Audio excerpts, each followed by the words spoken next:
ডাক্তাররা ঠিকমতো আসেন না, তাই কলকাতার এনআরএফ মেডিকেল কলেজকে শোকজ করেছে জাতীয় মেডিকেল কমিশন। বেশ কয়েক কোটি টাকার জরিমানার মুখে কলকাতার এনআরএফ হাসপাতাল। আর শোকজ নোটিশ পাওয়ার পরে হাসপাতালে চিকিৎসক অধ্যাপকদের জন্য নোটিশ জারি হয়েছে। নোটিশে বলা হয়েছে প্রতিদিন ফেস বায়োমেট্রিক মেশিনের ডিউটিতে যোগ দেওয়া এবং ক্যাম্পাস ছেড়ে যাওয়ার রেকর্ড রাখা বাধ্যতামূলক করা হয়েছে। নোটিশে আরো বলা হয়েছে ইন অ্যান্ড আউটের রেকর্ড না থাকলে গরহাজির হিসেবে ধরে নেওয়া হবে। আগে থেকে অনলাইনে ছুটির আবেদন করা বাধ্যতামূলক এবং না বলে ছুটি নিলে ডিসিপ্লিনারি অ্যাকশন নেওয়া হবে সংশ্লিষ্ট ব্যক্তির বিরুদ্ধে।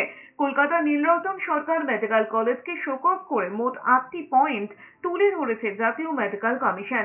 একাধিক ক্ষেত্রে বেনিয়মের কথা তুলে ধরা হয়েছে। বলা হয়েছে এনআরএসে মোট 20টি বিভাগ রয়েছে, এর মধ্যে 18টি বিভাগে চিকিৎসকদের হাজিরা সংক্রান্ত রেকর্ড অসম্পূর্ণ রয়েছে।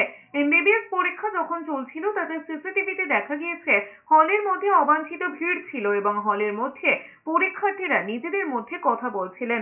আর তারপরে নিয়ম শৃঙ্খলা নিয়ে নড়ে চড়ে বসলেন হাসপাতাল কর্তৃপক্ষ।